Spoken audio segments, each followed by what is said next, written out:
the riverbed. The glorious sight. Life up top is filled with peace and tranquility. Multiple animals call this place home. But for this story, we must go lower. Down beneath the undergrowth, to life down below. Down below live many creatures, and some even visiting from up top. But the rulers of these kingdoms go to the corridors, even though their leader spends most of his time hiding away, resting, waiting for food. Some, such as Bill, the dwarf Mexican crawdad, fight to survive, even as they are dwarfed by the humongous corridors. And then we come to the cave.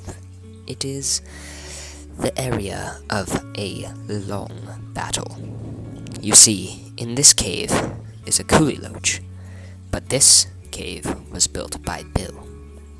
The Kuliloch sneaks in every time Bill leaves for food, and it seems that he cannot reclaim his home, even though he tries.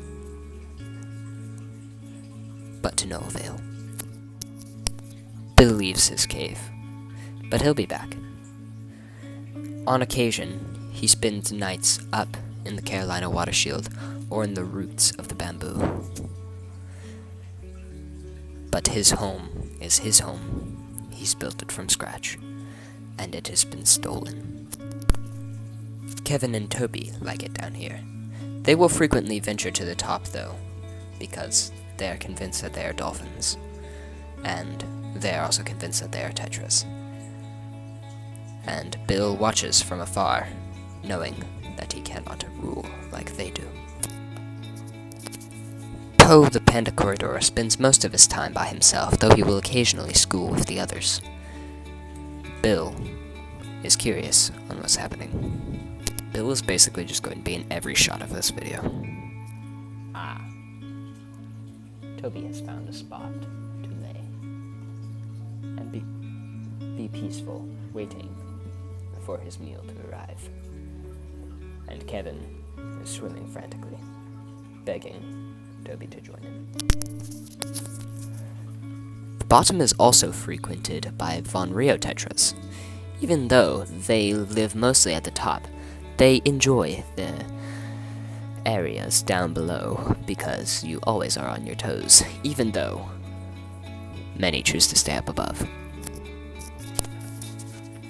And very rarely a white cloud minnow will go astray and venture down here searching for food. The most indestructible creatures that live down here are not currently down here, though, for they are up above. The mystery snails. Giants in comparison to their other snail cousins, the Nerite snails, who spend all of their time on the wood and close to the glass on the bottom eating. They are also beginning to repopulate as these eggs are incubating above the tank in this cup here. Bill is making his way back over to his cave. Will he take it from the sneaky Kuliloch? We shall find out. Something that was rightfully his was taken from him by a slithering eel, a snake. And Bill is sad because he knows that he cannot defeat the Kuliloch because its motivation is a lot larger than his. This is the entrance to the Kuliloch's own home. This is a hollowed out area in the branch where only he can get to, yet for some reason he likes the cave. It's also right next to the cave. Bill gives up and says hi to the red-tailed shark, Bruce. Skywalker the cherry shrimp, 1 out of 3 that live in this area, has also given up, and as usual, climbing to the top of plants so that he could get to the top, has decided to retire from skywalking and has decided to live his life fully on the bottom, even though on occasion he will go to the branch, to feed. Living a half-style, usually spending time in the canopy or on the branches, is Stevie Wonder. He's a ghost shrimp. and he is completely blind, and he will run into things, and he's not very smart either.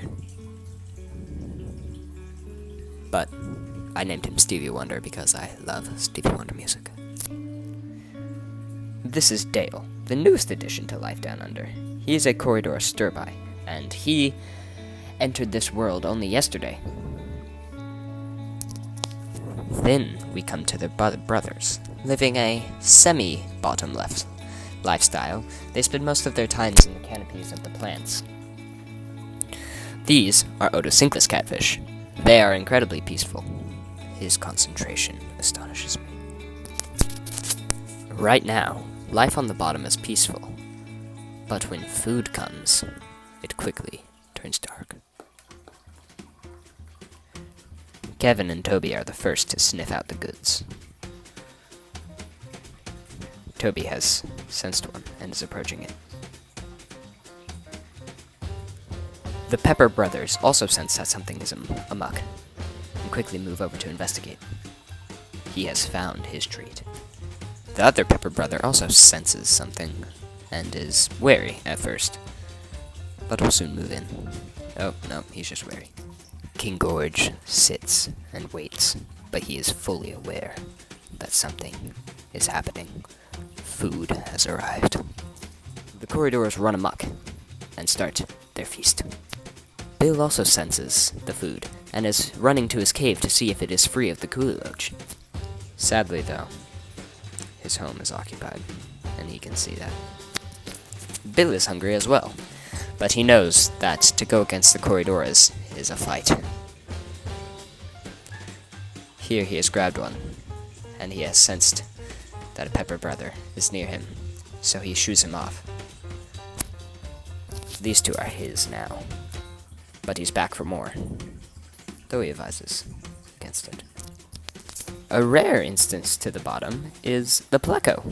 She is a bristlenose Pleco of juvenile age, and she spends most of her times hiding in the branches, but she is a full-fledged bottomer.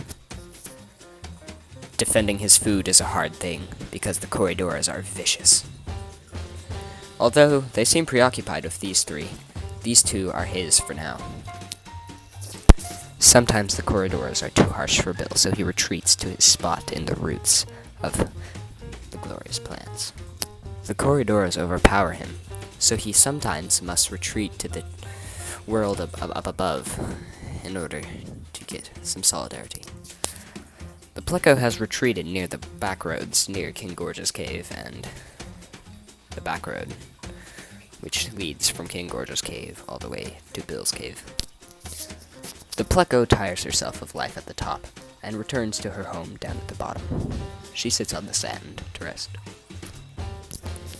Bill is wallowing in his defeat because he cannot get the food and the Corridors overpower him. Ah, a mystery snail is back. Welcome home, buddy. Skywalker has come in for a little bit of a meal. Ah, here comes Dale, the Stirby. Nope. He just wants to flip and then leave. Well, he's thinking about it. Dale, there's food up here. No? Okay. The bottom is chaotic, but it is home to a wide array of creatures. Next, we shall venture upwards in the next episode. Hey, hope you enjoyed the video. If you did, like it and subscribe, and if this video gets up, I'll make more like it. Maybe I'll do the up above region. Also, the gold mystery snail eggs that I'm incubating here are for sale on Morph Market. The link is in the description if you're in the need for mystery snails at a very cheap price. Just inquire.